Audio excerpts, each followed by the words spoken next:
Who's looking for a sexy date? STC.com is the premier ethically non-monogamous dating site that also houses a wealth of information regarding sexuality and sexual health. Join the Please Me Health Collective on STC.com and listen to Eve's free live webinars. Use code 37340 for a free trial membership. Maybe you are in the market for some sexy toys to add some spice to the bedroom. Check out the Organic Lovin' link for the best online store for sex toys, lubes, and more. This podcast is intended for mature audiences. And so you're constantly trying to people please, and you're constantly saying yes when you want to say no, right? Eve is a licensed sexual health physical therapist on a mission to destigmatize conversations about sex. Please sit back and surrender to the pleasure of Please Me. Hello and welcome to Please Me, the podcast that aims to destigmatize conversations about sex by turning the sheets into our classroom.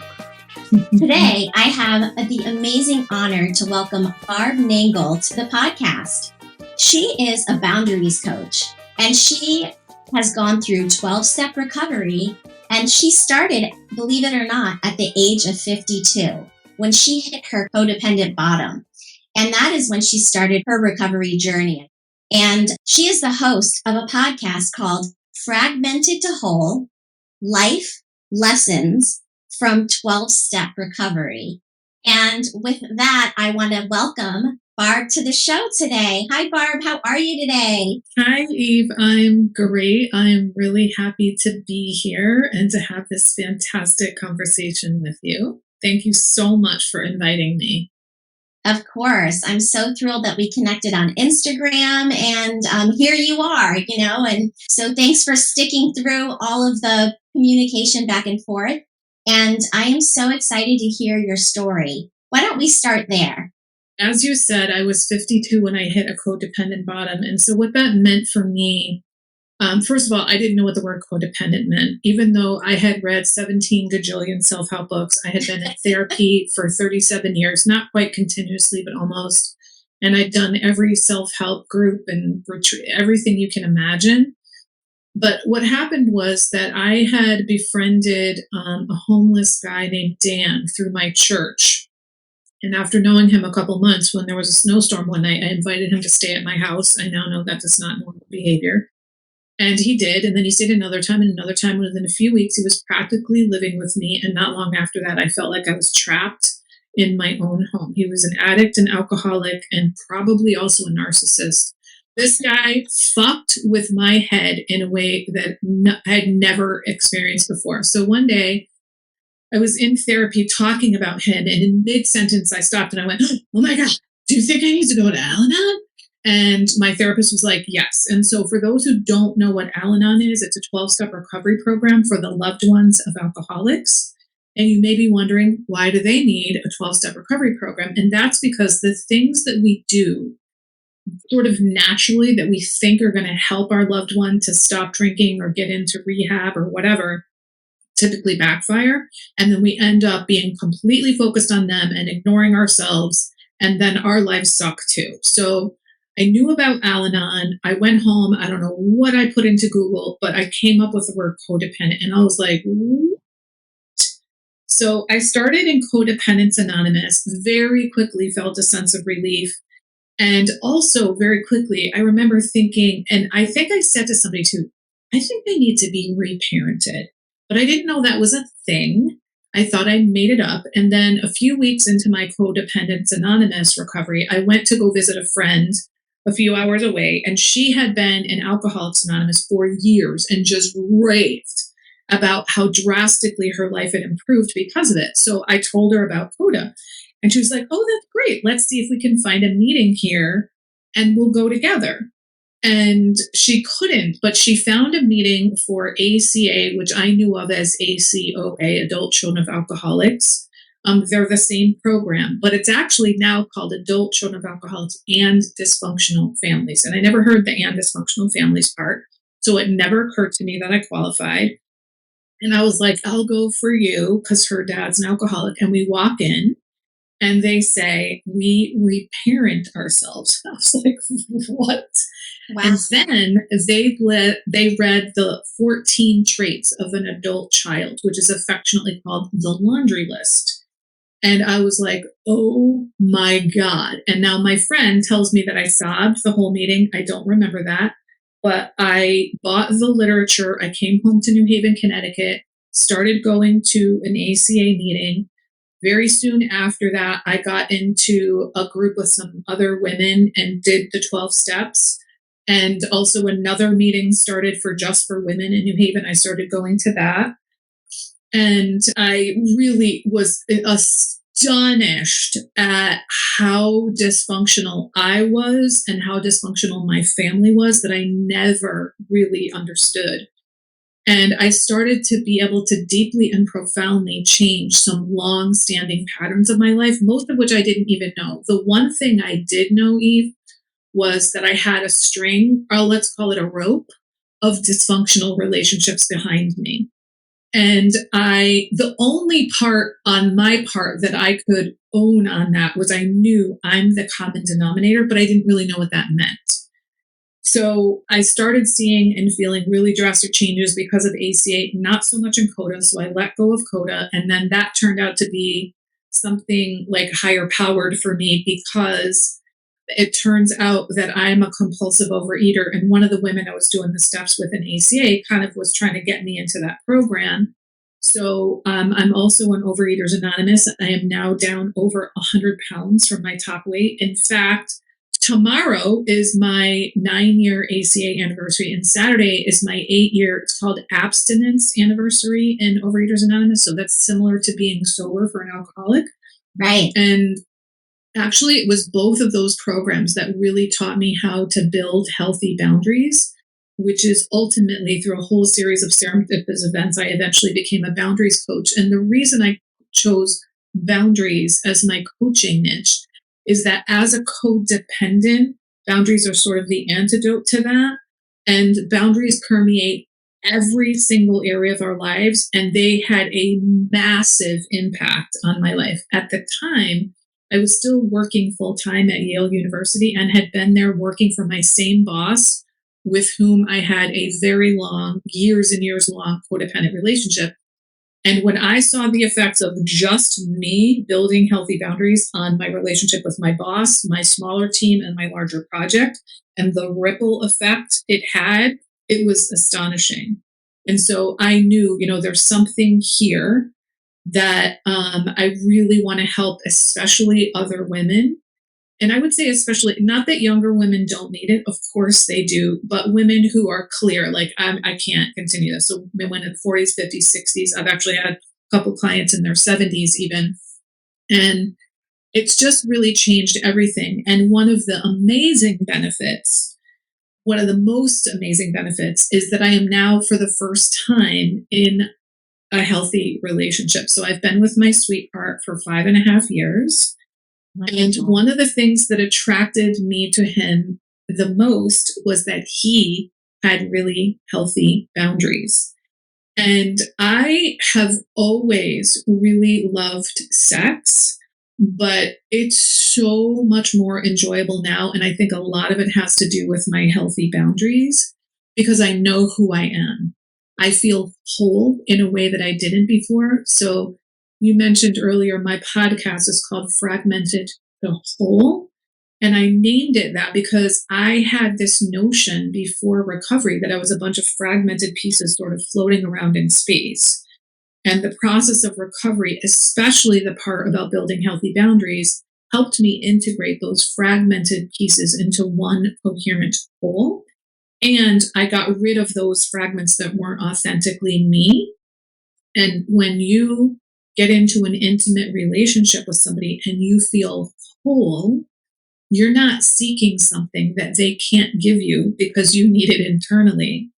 And you're present in a way that I was unable to be present. I'm able to say yes, or I want this, to things that I just couldn't vocalize before. And I'm able to say like I'm done, or I don't, want to do that. And I also had conversations with him ahead of time. about, like, I have been in relationships in the past where I've been shamed because the person was way more adventurous than me, and they wanted me to do things that I wasn't sure if I wanted to. And I've also been shamed by someone for being too adventurous. And so I was like, I told him this, and I said, I need the freedom to say, I want to try this, not knowing if I'm actually okay with it, and being able to say, you know what, I changed my mind. I actually don't want to do this. Or I want to try it again. Like, I wasn't able to have conversations ahead of time with people before, but because I'm whole and I know who I am and I have healthy boundaries, all that stuff came very easily to me. So I could go on, but I'll stop there. Well, what an incredible story. And I can completely relate to so many pieces of it. I was also in a 12-step program in my 20s that I worked for several years. The program that I was in was called SIA, and it stands for Survivors of Incest Anonymous. And I was, I went through that whole program, and I had two other friends who joined me, and we would journal every week. And we did that for probably about a year and a half, and we worked the program together. And Awesome. that really changed my life, honestly. Oh, yeah. And so, yes, boundaries are so important. And when you talk about, allowing a homeless man to move in and sort of take over your life, talk about like having no boundaries, right? Oh, yeah. And Yeah. you grow up in a dysfunctional family, whether it be, whatever dysfunction that may be. Mine was sexual abuse. Yours was something else. I don't know. We didn't get into the details of that. But whatever that may be, it really does teach you that you don't have control over your own body and yourself. And so you're constantly trying to people please, and you're constantly saying yes when you want to say no, right? So why is it so hard for people to say no? I know for me, Eve, that I didn't know this until I got into recovery and started working on this stuff. But I didn't want people to think I was a bad person. So a lot of people are approval seekers, and I was more of a disapproval avoider, right? Okay. So I didn't know that. I remember when I got into CODA, after a little while, talking to this woman and saying, I see that there's this like continuum of helpfulness, where on one end, we've got kindly, helpful, functional, healthy behavior. And on the other end, we have dysfunctional, rescuing, fixing, saving, controlling, enabling behavior. And I get the difference between the two ends. It's in the middle. Like, where do you cross over, for example, from being just plain helpful to being rescuing? And the woman said to me, well, Barb, it really depends on your motives. Why are you helping the person? Are you doing it to be helpful? Or are you doing it because you want them to like you? And I was like, I'm totally doing it to be helpful. But that question, Eve, percolated in my brain, and I started to be like, oh my God, I really am doing it. Not because I want them to like me necessarily, but I want them to think good things of me. I'm kind. Like, I used to think I was nice. Like, I literally would say to people, I'm nice. I want them to think that I'm helpful. I don't want them to think that I'm a bad person. So once I saw that that was my motive, I started asking myself, what is my motive here? Why am I doing this thing? And that question has been really, really fruitful for me. But I think the reason that we want other people's approval is because that's what felt safe when we were children. It felt safe because it's like, if you're okay with me, then I'm okay with me. Like, I can't be okay unless you're okay. And, my dysfunction in my family was primarily emotional invalidation and gaslighting. So I was told stuff was real that was not real. For me, the most impactful and difficult effect of family dysfunction is questioning my own perception. Is this real? Did this really happen? And if you don't even know what real is, how can you possibly have high quality life? So, I somehow internalized, I need them to be okay with me. And so when you get older, if this is your pattern, it feels threatening to have people disapprove of you. And what's happened for me, Eve, in this process of building healthy boundaries and really recovering and becoming whole, is that I think the shift that happened for me is that I came to care more what I think of me than what other people do. And this doesn't mean I don't care at all what other people think of me. Of course I do. It's just that I was willing to throw my integrity out the window and say yes to things I didn't want to do or didn't like, and say no to things that I actually wanted to do. I did a lot of manipulating. That's what people pleasing is. You're going about your behavior to please people, to get their approval. And so I was doing all of these things because I was so focused out there on like, what does he need? What does she need? What do they need? What does the organization need? What does the situation need? And I wasn't paying attention at all to what I wanted or to what I thought of myself. So once I saw like I'm lying and I'm manipulating, it was like, oh my God, I don't want to do that. And so I was able to make the shift from caring way more what everybody else thought of me to caring more what I think of me. Now, like I said, it doesn't mean I don't care at all what other people think of me, but I want your approval, but I don't need your approval, like in this like clawing kind of way that I used to. And it's a lot of it has to do with because I approve of me, because I'm an honest woman of integrity. And integrity is another word of saying wholeness.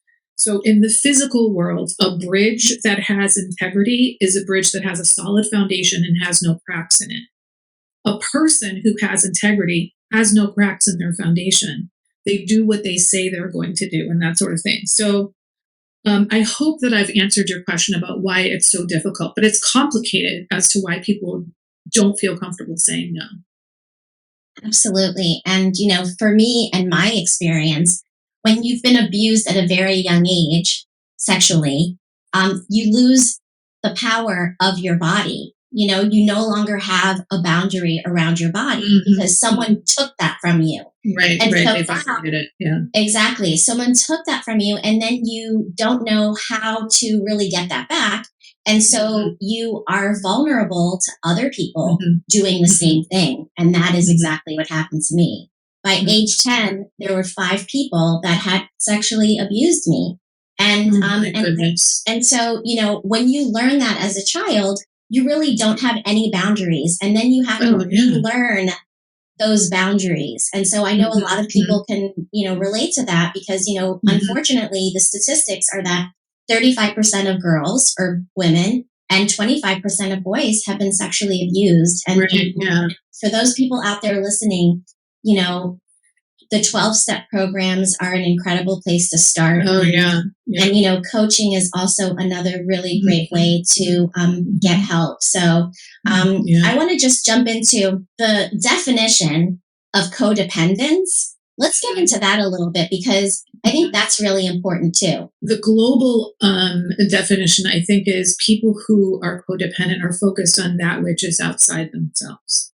So typically it's other people and what those people think of them, like what they're thinking, what they're doing, often what they're thinking of me, that sort of thing. And I know that I'm the kind of person who, when I understand something, I buy into it much more. And when my first few months in recovery, I heard a therapist on a podcast explain codependence in this way, and it really helped me. And she said, I've been around since, codependence was developed, but the theory and research on trauma has advanced beyond that of codependence. And what we now know is that codependence is a result of trauma. And here's why.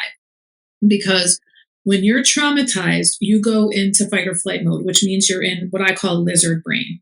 Well, the self, which is an ever-changing abstract concept, is formed in the frontal lobe, like the human part of the brain.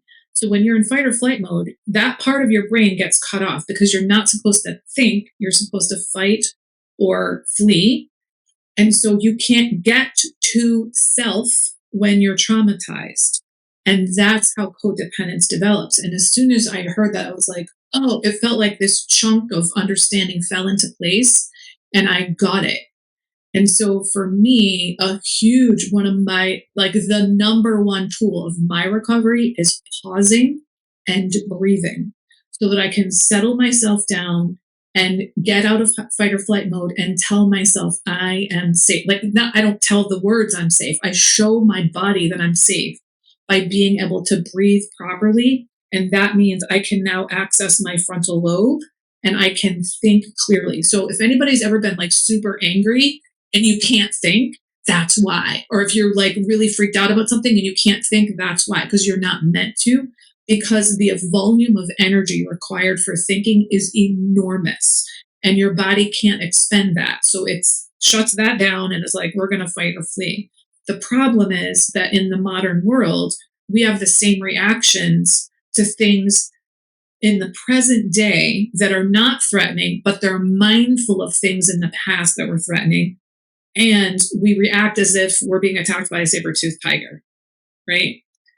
So the codependence is that focus outside of self. And so one of the most important things you can do is to learn to keep the focus on yourself. Please consider supporting the show. Are you in menopause, perimenopause, or postmenopause? I have found the absolute best products called Parlor Games. I use the estriol and progesterone topical creams, and they have been game changers. Maybe you've listened to the show and want to be featured as a guest. Eve uses Podmatch to connect with new or potential guests. Reach out and begin the process today. I have 4 recommendations for that. Would you like me to share what those are? Absolutely. Yeah, let's jump into that. Okay, so the first way to learn to keep the focus on yourself is in any given situation to ask yourself, what do I want or need right now? I never, ever asked that. It was always like, what does he need? What do they, it was always, what do they need? So what do I want or need right now? I love that that's number one, too. Oh, okay. Absolutely. Absolutely. It's always you. Right. So what do I want or need right now? And then hopefully you act on it. In the beginning, you probably won't be able to, but eventually you'll be able to do that. Number 2 is to mind your own business. Like I used to give unsolicited advice to people all the time, especially about relationships, even though I'd never had a healthy one. I would be like sending people pamphlets and websites and making suggestions and running in to help people when they didn't even ask me to help. So now I understand it's fine to help people, but please get their consent before helping them. Better yet, wait until they ask. So mind your own business. The third thing in recovery, we call it, what's my part in things? So in outside of recovery language, I would say, especially if you have a recurring situation, whether it's with the same person or different people, take a look at the situation and say, what might I be doing to contribute to the chaos and dysfunction of that situation? What might I do to change things up? I know, like for me, I literally always thought it was everybody else's fault. It's not like I walked around going, it's your fault, but clearly that's what I believed. So just assume you have some part in it.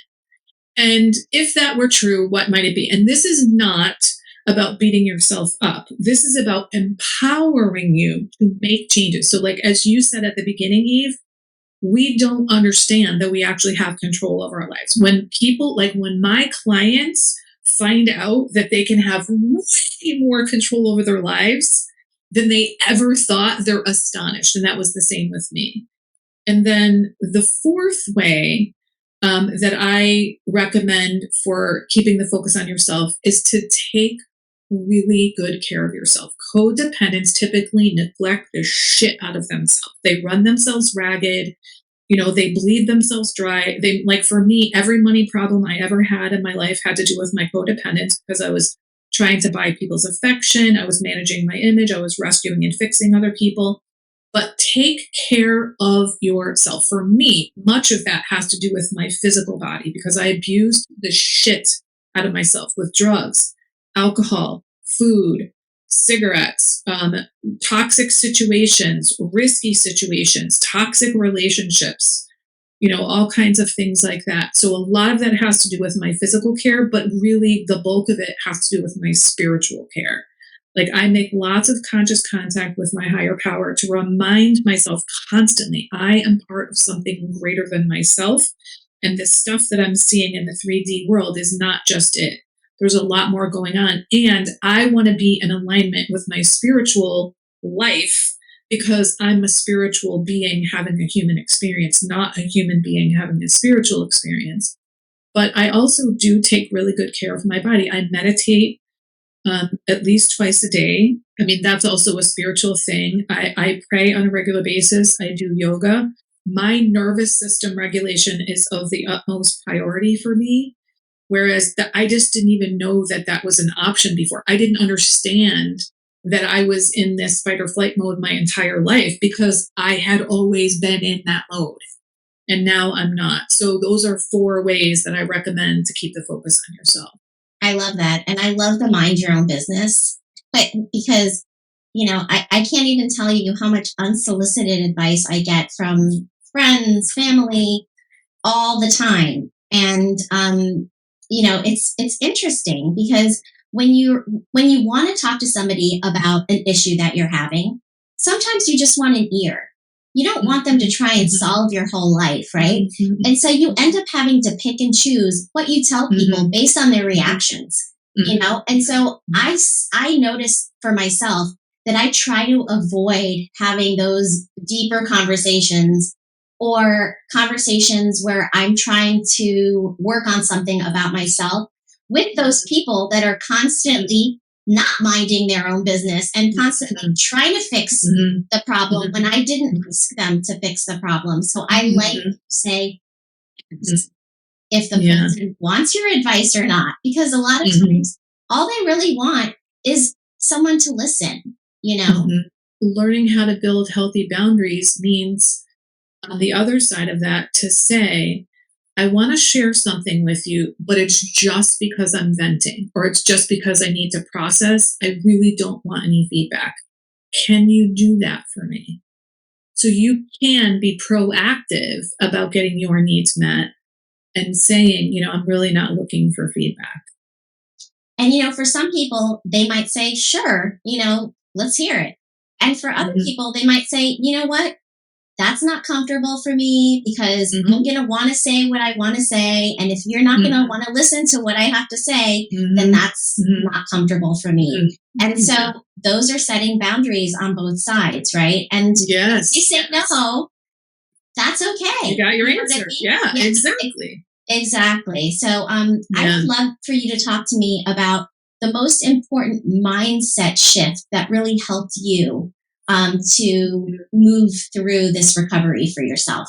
Yeah. So there's actually 2 that are kind of interrelated. Okay. So I heard somebody on a recovery podcast years ago say info, not ammo. So what that means is when you're learning something new about yourself, which always happens in any kind of personal growth journey, that it's information for you to learn, integrate, and grow from. It is not ammunition for you to beat yourself up with. So Eve, I've always been a super optimistic, positive person who I thought I liked myself. But when I got in recovery, I saw that I was kind of like scanning the horizon at all times to beat the shit out of myself. So when I heard info, not ammo, I was like, whoa, wait. So in other words, be curious when you see something, especially if you don't like it. Like, what is this about? Where do I think this came from? What might I do differently? What can I learn from this? Same with other people. Like if there's someone who's bugging the crap out of you in your life, be curious. Use this as info, not ammo. Like, what do I make of this? How might I change this? And the other one in some ways is related, and it's the concept of being flawsome. So it's a combination of the words flawed and awesome. So I grew up in a family where I somehow internalized the notion I should not have flaws. And if I did, I goddamn well better hide them. So I was super defensive because I know I have flaws. And so I didn't want people to see that I had flaws. So when I heard this, I was like, wait, you can be both flawed and awesome? So somehow that just sort of let the walls down for me. And I started first accepting that I have flaws to myself. And I stopped judging myself so much. And then I started letting the walls down for other people and letting them see that I had flaws and being okay with it. And lo and behold, when I stopped judging myself, I stopped judging other people because I got that they were flawsome too. And so now I can make a public mistake and go, oops, I fucked up. Instead of being completely riddled with guilt and shame and wanting to die and crawl under a rock and trying to create a diversion so that people won't see that I screwed up or something like that. Because I get, like, we make mistakes. This is what we do. Like, I've never been here before. I'm a human. I mean, maybe I have I believe that in another incarnation, but like, I'm figuring this all out, just like you. We make mistakes. Oh, well. Of course. That's so true. And allowing yourself to be, flawed, to make mistakes. This is how we learn. If you don't make mistakes, you won't get very far. I mean, you really have to make lots of mistakes in order to learn. So be nice to yourself, right? Yes. You can be a nice person, but especially nice to yourself. And it's funny that you said that you used to describe yourself as nice. And I sometimes have described myself as too nice. Yeah. I think kind is more important. I'd rather be kind because kind people don't lie. Nice to me can be a facade. Like, you can meet somebody and interact with them every day at the coffee shop and think that they're nice. And then you meet them, at a party and they're a dick. Right? Well, they were acting nice, but that doesn't mean that they're a kind person. Right. Mm-hmm. And kindness is always welcome. But yeah, you have to have boundaries around the niceness too, right? Because if you're constantly being nice, to the expense of your own self, that's the issue there. Yeah. So, and that's not really nice because it's not nice to you. No. And you're not being real to the other person. That's right. Authenticity is so key. Last week, Eve interviewed the award-winning author of The Ins and Outs of My Vagina and Grab Your Life by the Dreams, Karen Freeland. She talked about being trapped by her corporate golden handcuffs and how she was able to find her purpose and live her dreams. Her story of finding her orgasm is one that many can relate to. If you can relate, go back and listen to this inspiring interview. I love that you brought up earlier, how you're able to have conversations with your partner ahead of the actual sexual act, right? Mm-hmm. And I always say that is so important for so many reasons. Number one, to protect yourself, right? You have to have that conversation about protection if it's a newer partner and you're not ready to have unprotected sex. So all of that needs to be discussed beforehand, because in the moment, if you wait around till then and the person doesn't have protection that you would expect them to have, or you don't have what you need, then you might be putting yourself in a situation that's not going to be comfortable for you. And so I love that. And then also being open to exploration, but also open to, in the middle of the exploration, saying, hey, this is working for me. I really wanted to try these, this, flogger or whatever it may be, right? I thought it might be really amazing, but I hate it, Please, let's not do that right now. Let's do something else. And you have to have that communication with your partner in order to grow as a couple and to enjoy sex. You want to expand on that a little bit?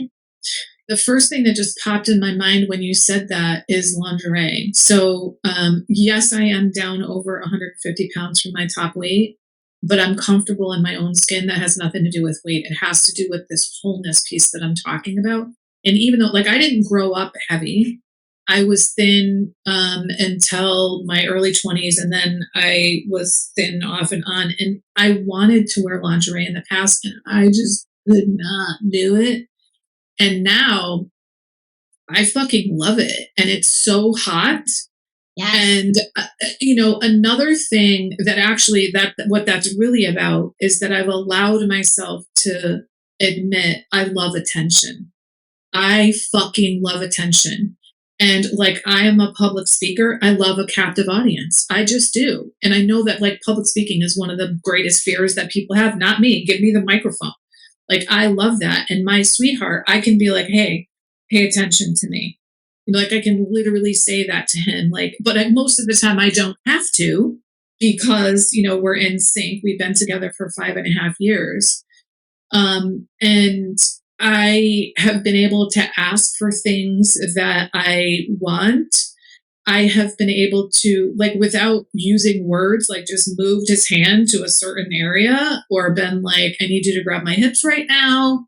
You know, like I literally just could not make the words come out of my mouth. And I am not a wallflower and never have been. I have always been a pretty powerful woman who felt like she had agency in her life, but not in the bedroom, even though I always enjoyed sex before that. So that, you know, the communication part is really important. And I think, you know, one of the things that happened in this relationship that never happened before was I waited until I had emotional intimacy with him before we had sexual intimacy.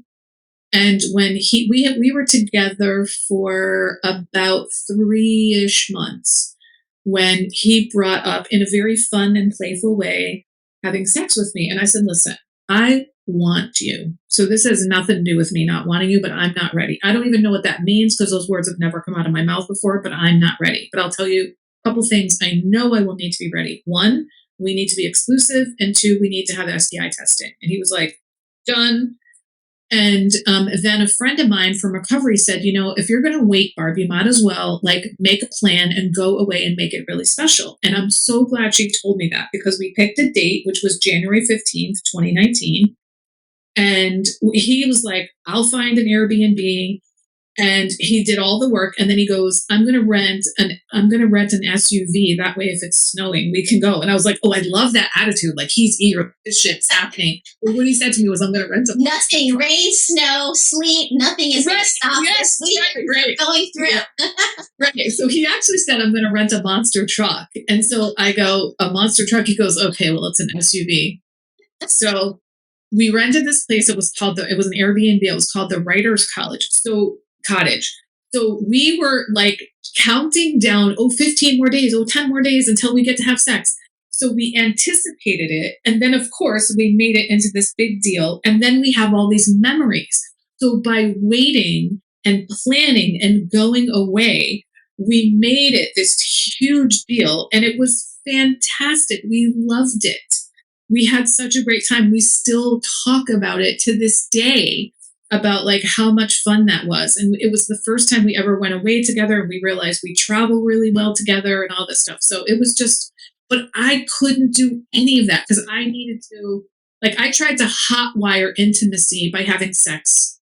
Yes. Thinking that that was intimacy. And I now know that it's emotional intimacy that I was seeking. And I got that first. And then, oh my God, sex is so much better when you have emotional intimacy. Absolutely. I 100% agree with that.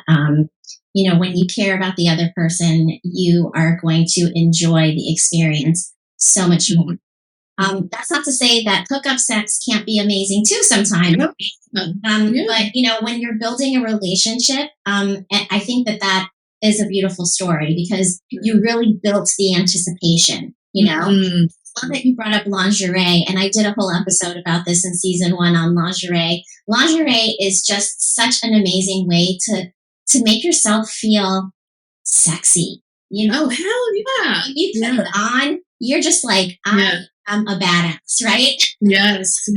And you know what's wild, Eve, is because I'm down over 100 pounds. I don't know if you can see it here, but like on my arms, on my thighs, on my belly, I have lots of extra flab. That said, he does not care. He's like, there is a naked woman in front of me. And I don't care either. You know, I just somehow it doesn't bother me because it's like, whatever. I mean, I fit into a size 8 now, whereas I was in like a 22, 24 before. Who cares if there's sagging stuff, you know? Like, stop getting hung up on what he thinks. You know what he thinks? He thinks there's a naked woman who wants me in front of me. He's not thinking like, oh my God, her belly taps, you know? And if he is, get rid of him. That's right. Or she, excuse me, or she. He or she, whoever it is, if somebody's criticizing you for the way that you look, you need to think about, moving along because, you know, everybody And every body is beautiful. Whether you have a little extra here or a little extra there, or maybe you're bony here or bony there. You know what I mean? Who cares? What is important is that you're connecting to your own sensuality, your own body, and really allowing yourself to enjoy the pleasure that we were all made for. Our bodies were built for pleasure. So on that note, I'm going to ask my final question. Okay. What tools do you bring into the bedroom to make it spicier? So I'm inclined to say boundaries, but what I think that really means is the wholeness. Like, I'm grounded in me. I know who I am. I know what my limits are. I know what's okay with me. And so I guess it also means communication, because I know what my limits are and I communicate them to my partner. And I can say things like higher, lower, faster, slower. I mostly don't need to anymore. Or turn me around, or let me get on top, or whatever. Whereas in the past, it was like once things were going, I just went with whatever he wanted to do, So, and, I feel like I'm able to let it rip in the bedroom in a way that I just wasn't before, because I'm solid in me. It's amazing. Yes. Self-love is so key. Oh, yes. Having those boundaries and knowing what you want and don't want. And it's okay in the middle of it to stop and say, hey, I need a break. Hey, this isn't feeling right. Hey, I need to go to the bathroom for a second. Right. Or I'm done. I don't think that I want to continue right now. This isn't feeling right to me, or for whatever reason it is, it's okay. It's okay to let your partner know what your needs are in the moment, whether it be an enthusiastic yes or a no. So I love that you say that. Communication, I always say, is like so important in relationships. And it's hot. It is. And who doesn't want, I think that partners want to know what makes us feel good. And they want feedback. They cannot read our minds. So help them out. Tell them what you like. It's okay to say a little slower, move your hand a little down, or, pull my hips this way. Whatever it may be for you. It's okay to say any of those things. Or, the things that you're thinking in your mind and can't get out. Just say it. So thank you so much for being on the show. I want to make sure that my listeners can find you. So my favorite place to hang out on social media is on Instagram. I'm at Higher Power Coaching. And then, of course, I would love it if you'd listen to my podcast. So you can either go to fragmentedtowhole.com, or you're probably listening on a podcast outlet right now, like Spotify or something like that. And so you could just search for Fragmented to Whole there. And I would love to know what you thought of the show. I have one last thing I want to say, Eve, and that is that my partner was 55. No, I was 55 and he was 60 when we met. So I'm 61 and he's 66 now. And we're having the hottest fucking sex of our lives. I'm telling you, this is when you learn yourself. And this is when you learn what you want and don't want. And this is when you learn how to say what you want and you don't want. And this is when you have the most amazing sex. And, so if you're listening out there and you haven't had it yet, know that you can eventually get there. But you have to work on yourself. And so that is what we have been talking about today. And I thank you all for listening. And I want to make sure that my listeners can find me as well. You can go to pleaseme.online and reach out to me there. You can send me a message, or you can give me a call on the OWL app. My code for the OWL app is EH576472. And you can call me on there. I'd love to talk to you. If I'm not on live, you can always send me a request to go live. And if I'm available, I will hop on to have that conversation with you. I just want to put in here too that I belong to a community on SDC.com. It's called the Please Me Health Collective. It is my group, and it's a growing group. Today we had an amazing webinar, And I do 2 free webinars every single month. And so get on SDC.com. It is the ENM, or Modern Lifestyle website for dating, but it's also a place of education. There is so much education on there regarding relationships and modern style relationships and so many things. So today I was talking about erectile dysfunction and decreased vaginal sensitivity and dryness, which are treatments that I do in my physical therapy practice. So I encourage you to look back at that. And, the live is on Instagram, Facebook, and YouTube. So check that out. And if you want to check out the website, my promo code is 37340.